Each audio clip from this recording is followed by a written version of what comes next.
Perkenalkan, nama saya David Kanadi dengan NIM 178110680 dari STE Microskill.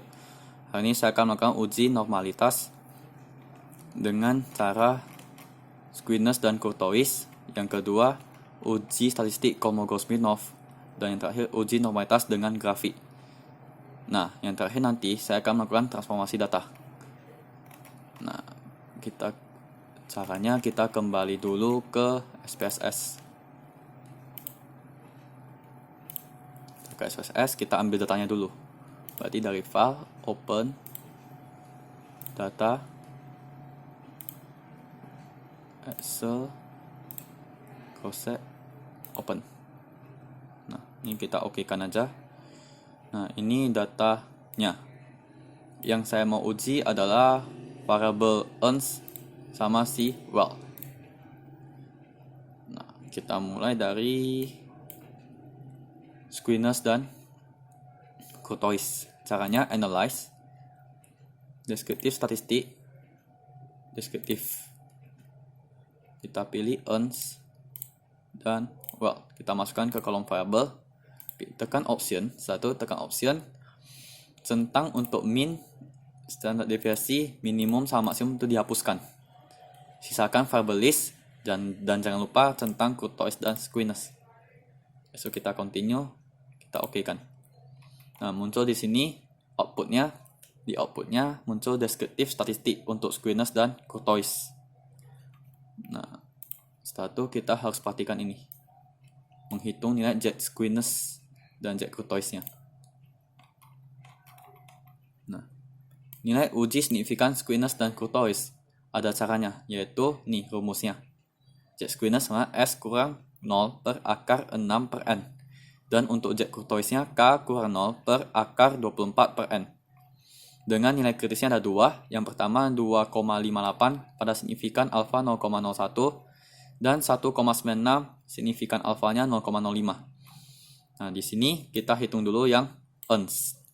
Z Squinus untuk earns kita dapatkan S-nya itu di sini 2,590 per akar N-nya itu akar 6 per N-nya itu 100. Nah, kita dapat jawabannya 10,575. Untuk Z Squinus well kita hitung juga. Z Squinus sama dengan S-nya kita masukkan untuk yang well 3,030 per akar 6 per N-nya juga 100. Nah, dapat Z Squinusnya 12,372. Lanjut kita hitung Z Courtois. Z Courtois untuk si earns berarti masukkan nilai K-nya 8,422. N-nya itu juga 100. Akar 24 per N-nya 100. Dapat hasilnya nanti 17,192. Nah, Z Courtois untuk si well berarti kita masukkan K-nya 11,551 per akar 24 per N-nya juga 100. Nah, Z Courtois untuk si well 23,8578. Nah, keempat nilai tadi yang kita dapat ternyata nilainya itu jauh di atas nilai kritis untuk 2,58 pada signifikan alfa 0,01 dan nilai kritis 1,96 pada signifikan alfa 0,05. Karena keempat nilai ini nilainya jauh di atas nilai kritis, maka dapat disimpulkan kedua variabel ini tidak berdistribusi normal. Oke, kita lanjut ke uji yang kedua, yaitu uji statistik Kolmogorov-Smirnov. Nah, caranya kita kembali dulu ke data view. Kita pilih analyze, non-parametric test, legacy dialog, on sample KS. Nah, kita masukkan si earn ke test variable view listnya dan well-nya juga masukkan ke kolom sini. Jangan lupa pada test distribution normalnya dicentang. So kita okekan. Nah, dapatlah tabel one sample Kolmogorov-Smirnov test untuk earn sama si well. Nah, kita perhatikan.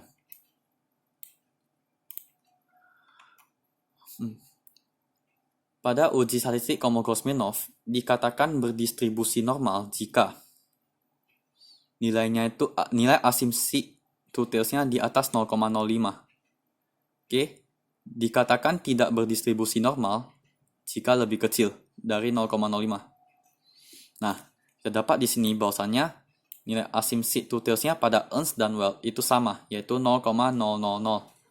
Nah, berarti nilai ini lebih kecil dari 0,05. Karena lebih kecil, berarti kedua variabel ini tidak berdistribusi normal. Oke, kita lanjut ke uji normalitas dengan grafik. Nah, caranya kita kembali lagi ke data view. Kita pilih grafik, itu legacy dialog, histogram. So, kita masukkan variabel Ernst-nya ke sini, kolom variabel. Jangan lupa display normal curve-nya dicentang, so kita OK-kan. Nah, muncul di sini grafik Ernst untuk min-nya 7,91, standar deviasinya 5,130, n-nya itu 100. Nah, cara yang sama kita lakukan untuk si Weld. Oke, grafik, legacy, histogram. Ganti Ernst-nya jadi Weld. Jangan lupa centang display normal curve, so kita OK-kan.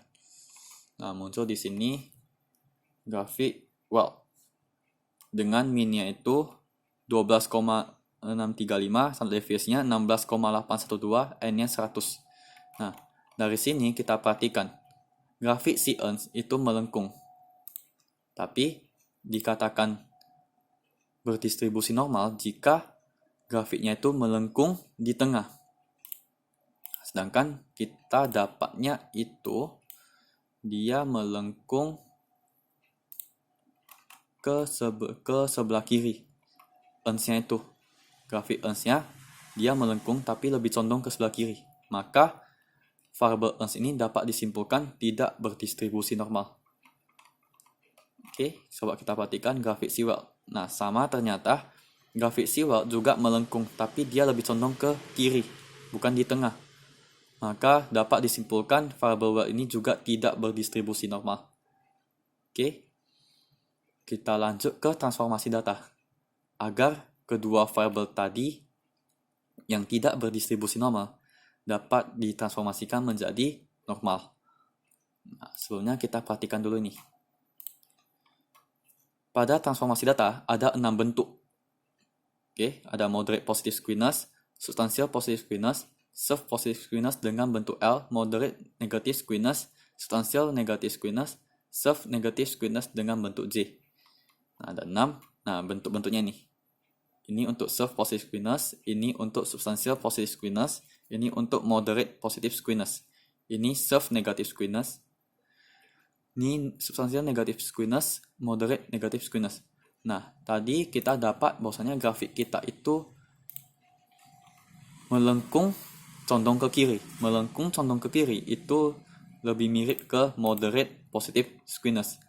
Berarti nanti bentuk transformasi data yang kita pakai adalah SQRT X atau akar kuadrat. Nah, cara transformasinya kita kembali dulu ke data view. Nah, kita pilih transform. Kita lalu pilih config variable. Nah, ini target variabelnya kita masukkan SQRT Ernst karena kita mau ubah si Ernst-nya dulu. Oke, di function groupnya kita pilih all. Function and special variabelnya kita pilih SQRT. Di bawah-bawah. Setelah itu kita masukkan SQRT ini ke dalam kolom numeric expression. Caranya tekan panah ini. Nah, ke atas kita ganti tanda tanya ini dan ganti jadi Ernst. Nah, caranya di type and label kita pilih Ernst, kita masukkan. Oke, setelah selesai kita pilih OK. Nah, muncul di sini compute SQRT Ernst-nya execute. Berarti sudah selesai untuk yang Ernst. Kita lanjut untuk yang Weld dengan cara yang sama. Transform, compute variable, kita ganti ini jadi SQRT Weld. Oke. Habis itu pastikan function groupnya 100, all, function and special variable-nya SQRT. Nah, kita hapus dulu ini numeric expression-nya. Kita masukkan SQRT-nya ke atas. So, kita ganti tanda tanya ini. Kita ganti tanda tanya ini jadi Weld.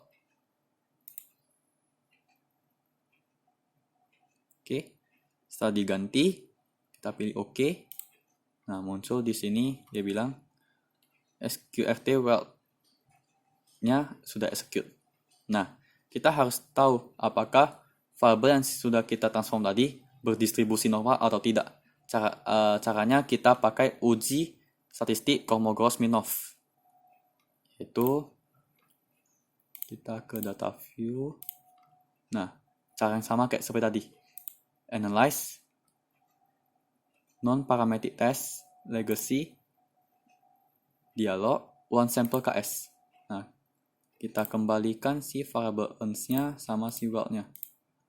Kita pilih variable yang tadi baru kita transform, yaitu SQRT earns dan SQRT weld. Nah, jangan lupa tes distribusinya centang normal. Besok kita OK-kan. Nah, dapat hasilnya tabel one sample Kolmogorov-Smirnov test untuk SQRT earns dan SQRT weld. Nah, seperti yang kita ketahui bahwasanya tadi untuk uji statistik Kolmogorov-Smirnov berdistribusi normal jika di atas 0,05 asymmetric two-tailsnya. Jika di bawah 0,05 maka tidak berdistribusi normal. Nah, kita dapat di sini. Nah, ini sudah berubah ya. Earns sama weld-nya nilainya tadi kan 0,000. Sekarang SQRT earns-nya 0,001 dan SQRT weld-nya 0,008. Nah, ternyata kedua nilai ini tetap lebih kecil dari 0,05. Hal ini berarti kedua variabel ini tetap tidak berdistribusi normal. Karena nilai asymmetric two-tailsnya lebih kecil dari 0,05. Oke, sekian penjelasan dari saya. Terima kasih.